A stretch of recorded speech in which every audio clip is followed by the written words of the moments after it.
My father's 60th birthday was a masterclass in how to disappear a daughter, until a small, frosting-tipped finger pointed out the one truth no one dared to speak. The knot in my stomach tightened with every mile that brought me closer to my parents' house. It was a familiar feeling, a toxic cocktail of anxiety and dread I'd come to associate with family gatherings. Today was my dad's 60th birthday, a milestone that demanded my attendance, no matter how much I wanted to be literally anywhere else on the planet. As I pulled into the driveway, I could see my sister Amelia's perfect silver SUV already parked there.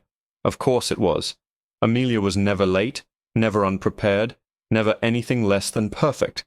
I took a deep breath, clutching the carefully wrapped canvas in my passenger seat. It was a painting I'd spent weeks on, a landscape of the lake where we used to vacation as kids before everything became a competition, before I became the family's designated disappointment. I knew it was a long shot, but a tiny, stupid part of me always hoped that this time things would be different. The moment I stepped through the door, that hope withered and died. My mom enveloped Amelia in a hug that seemed to last for minutes, cooing about how beautiful she looked. When she finally turned to me, her hug was a quick, perfunctory pat on the back. "Clara, you're here. Your hair is creative." My hair was in a simple bun, but because I dyed it a subtle auburn instead of my natural brown, it was a subject of endless commentary. My dad was even worse. He kissed Amelia on the cheek, then turned to me and offered a handshake. A handshake. Like I was a business associate, he was mildly pleased to see. "Good of you to make it," he said, his eyes already scanning past me, probably looking for Amelia's husband, Mark, the successful investment banker. The whole afternoon was a masterclass in subtle degradation. During the gift opening, Amelia presented Dad with a ridiculously expensive Swiss watch. My parents fawned over it, my dad strapping it to his wrist immediately, declaring it the best gift he'd ever received. When it was my turn, I handed him the canvas. He unwrapped it slowly, his face a blank mask. He held it up for a moment. "Oh," he said, "a painting. How nice, dear." He set it down on a side table, leaning against a lamp, already forgotten. The sting of it was so sharp I could taste copper in my mouth. Dinner was more of the same. Every conversation was a pedestal for Amelia. "Amelia, tell your father about the merger you just closed." "Amelia, Mark was just telling us about the new property you're looking at in the Hamptons." "Amelia, your daughter Lily is just so bright. She's clearly inherited your intelligence." My own life, my art career that I was genuinely proud of, was treated like a quaint hobby. "So, Clara, are you still painting in that little studio of yours? Selling any of your little pictures?" my mother would ask, her tone dripping with pity. I felt myself shrinking with every word, becoming smaller and more invisible. The only person who seemed to see me was my 7-year-old niece, Lily. She came and sat by me on the patio when I slipped out for some air, her big, curious eyes studying my face. "Aunt Clara," she whispered, "Mommy says your job is to make pretty things. Is that true?" I smiled, a real smile for the first time all day. "Something like that, sweetie." She held up her hands. "Can you show me how to draw a star that doesn't look like a spider?" I spent the next 20 minutes with her, our heads bent over a napkin, and for a little while I forgot I was the family failure. I was just Aunt Clara, the one with the magic drawing hands. But then came the cake. A massive, professionally decorated monstrosity that probably cost more than my rent. As we all stood around the dining table, my dad, flushed from wine and attention, raised his glass for a speech. "Thank you, all of you, for coming to celebrate with me," he began, beaming. He talked about his life, his career, his accomplishments, and then he turned to his family. "I have been so blessed," he said, his voice thick with emotion. He looked directly at my sister. "To have a daughter like Amelia who has made me proud every single day of her life. A brilliant lawyer, a wonderful mother, a pillar of strength. She and Mark have given me the greatest gift of all, my beautiful granddaughter, Lily. You are my legacy." He clinked his glass against my mother's. People applauded, and I just stood there, frozen. It was as if I didn't exist. He hadn't just forgotten me. He had deliberately, publicly erased me from his story, from his legacy. The air was sucked out of my lungs. My cheeks burned with a shame so hot it felt like it could melt my skin. That was it. I couldn't do this anymore. I quietly placed my fork down, ready to slip away without a word, to just disappear like he so clearly wanted me to. And in that crushing, celebratory silence, a tiny voice, clear as a bell, cut through the air. It was my niece, Lily. She had climbed onto her chair, her little face scrunched up in confusion, and she was pointing a small, frosting-tipped finger directly at my father. "Grandpa," Lily's voice was surprisingly loud in the suddenly quiet room. "You didn't talk about Aunt Clara?" Every head swiveled. Amelia's face flushed a deep, mortified crimson. "Lily, honey, sit down," she whispered harshly, reaching for her daughter's arm. "The adults are talking." My mother gave a brittle, high-pitched laugh that didn't reach her eyes. "Oh, you know kids. Always have to be the center of attention." But Lily didn't sit down. She batted her mother's hand away and kept her finger pointed squarely at my father. His jovial, celebratory mask had slipped, revealing a flicker of pure irritation. He forced a tight smile. Of course. Your Aunt Clara is wonderful," he said, the words sounding hollow and rehearsed. He waved a dismissive hand, a gesture meant to sweep the entire uncomfortable moment under the rug. "Now who wants some of this delicious cake?" "No," Lily insisted, her little chin jutting out stubbornly. She wasn't being bratty, she was genuinely trying to solve a puzzle that didn't make sense to her 7-year-old brain. "You said Mommy was your legacy. Is Aunt Clara not your legacy too?" The air in the room became thick and heavy. You could hear the hum of the refrigerator from the kitchen. My sister's husband, Mark, cleared his throat and took a long, slow sip of his wine. Lily continued, her voice gaining confidence. "My teacher, Miss Gable, she says that families are a team, and on a team, everyone is equal. You have 2 daughters, Grandpa. So you have 2 legacies, right?" Silence. A profound, echoing silence that was louder than any shouting match. The simple, irrefutable logic of a child had just laid bare the complicated, ugly truth of our family. I stood there, rooted to the spot, my blood turning to ice. A 7-year-old girl was fighting a battle I'd been too cowardly to fight my entire life. I wanted to grab her and shield her, to tell her to stop before she brought the full wrath of my father down on her small shoulders. And it came. My dad's face darkened, his eyes narrowing into cold slits. His gaze bypassed his granddaughter and landed on me with the force of a physical blow. "Clara," he said, his voice low and dangerous, "did you put her up to this? Filling her head with this therapeutic nonsense?" The accusation was so absurd, so perfectly in character, that a hysterical laugh almost bubbled out of me. As if I had the spine to orchestrate something like this. "David, don't be ridiculous," my mother murmured, but there was no conviction in her voice. Amelia, however, was done.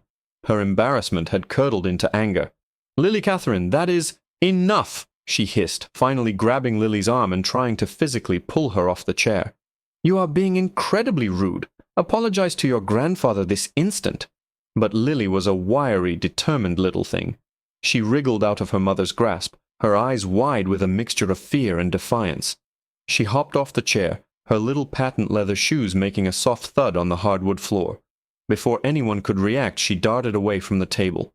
I thought she was running to hide, to escape the storm she had created, but she didn't. She ran straight to the side table where my painting was propped up, an afterthought leaning against a gaudy table lamp. She grabbed the canvas with both her small hands, it was almost as big as her torso, and turned around to face the silent, stunned room.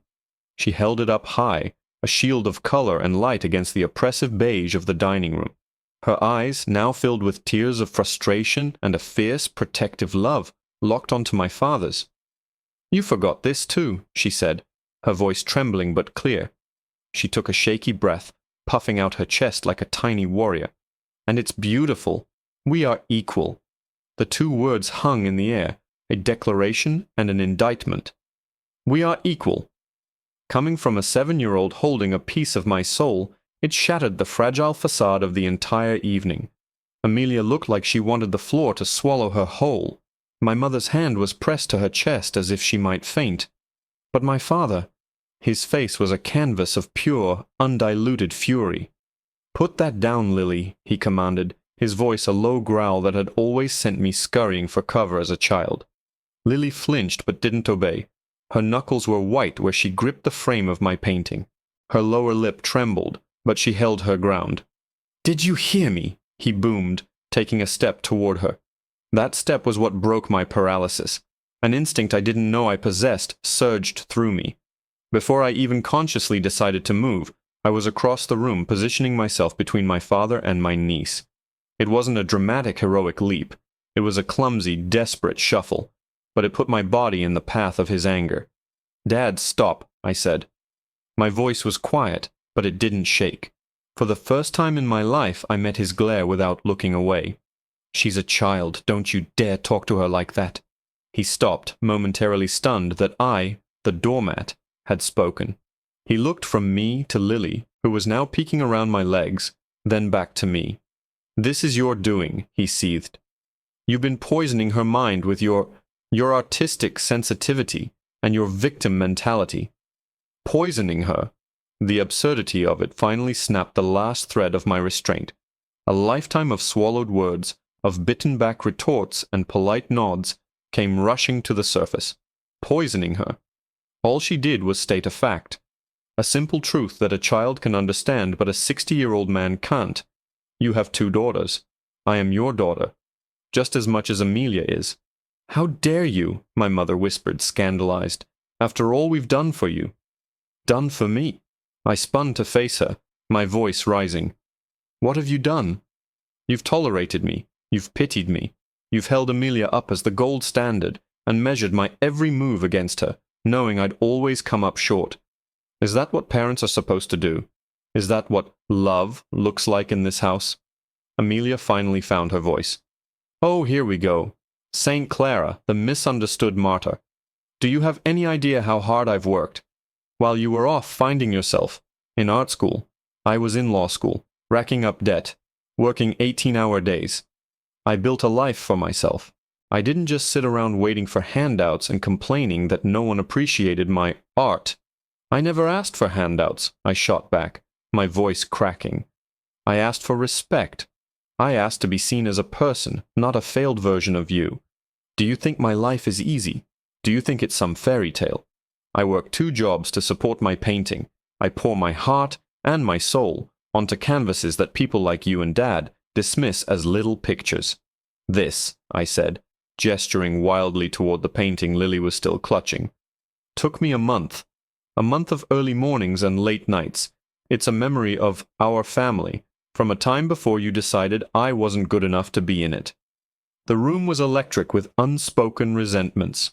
Mark, the silent husband, finally stood up. "All right, I think we've had enough drama for one night. Lily, give the painting to your aunt. We're going home." Lily looked at me, her eyes asking for permission.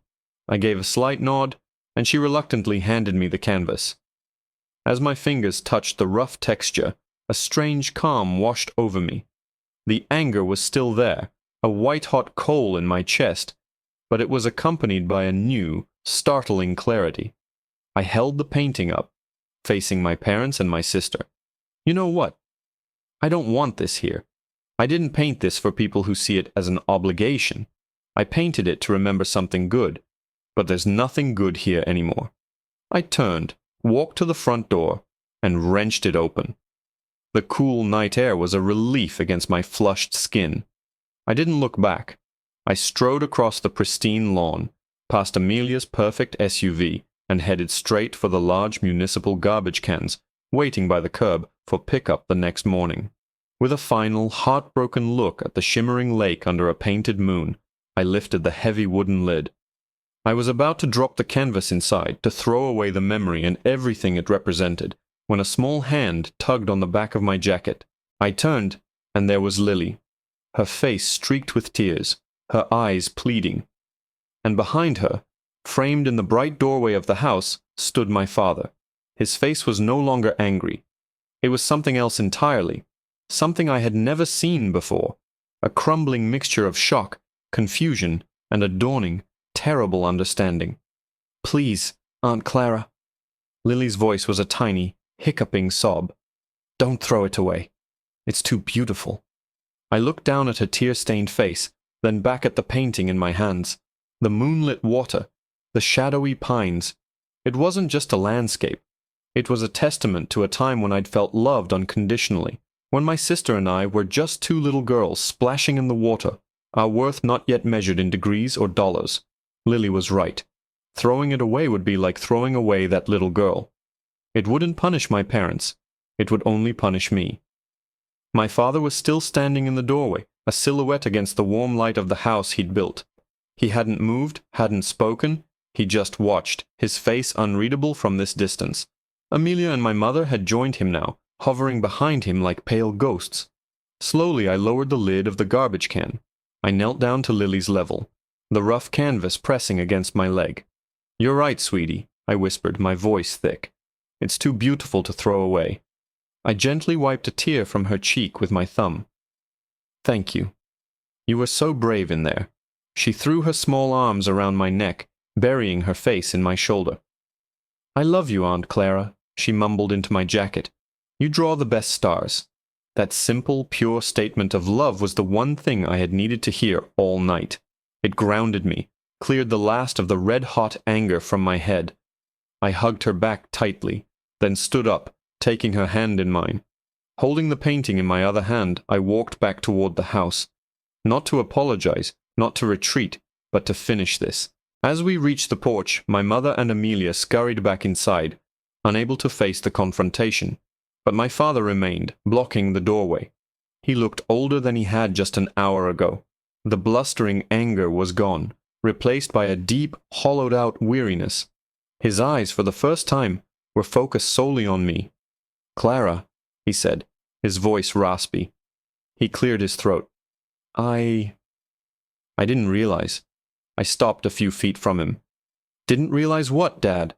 That I have feelings? That your words have consequences? That I've spent 30 years of my life feeling like I was a cosmic mistake you were forced to tolerate?" He flinched, the words landing like physical blows. "No, that's not. It was never supposed to be like that." "But it was," I said, my voice quiet but firm. "It is like that. You and Mom, you value a certain kind of success. Amelia fits that mold perfectly. I don't. And instead of trying to understand my version of success, you dismissed it. You made me feel like my life, my passion, my very being was less than." I gestured with my head towards Lily, who was clutching my leg. "It took your 7-year-old granddaughter to point out that you have 2 daughters. 2. Not 1 daughter and 1 hobbyist who shows up for holidays." He looked down at Lily, then back at me. A deep, shuddering breath escaped him. "The painting," he said, his voice barely a whisper. "The lake. That was the summer I taught you both how to skip stones. Amelia got it in 5 minutes. You tried for 3 days straight. Your arm was sore, you were so frustrated you were crying, but you wouldn't give up. And when you finally got one to skip 7 times, the look on your face. You were so proud." I stared at him, my heart hammering in my chest. I hadn't thought about that specific memory in years, but hearing him say it brought it rushing back with perfect clarity. He remembered. Buried under decades of dismissiveness and favoritism, he remembered. "I never saw that determination as a weakness, Clara," he continued, his eyes shining with unshed tears. "I saw it as stubbornness. I pushed you away because I didn't understand you, and I was afraid of what I didn't understand."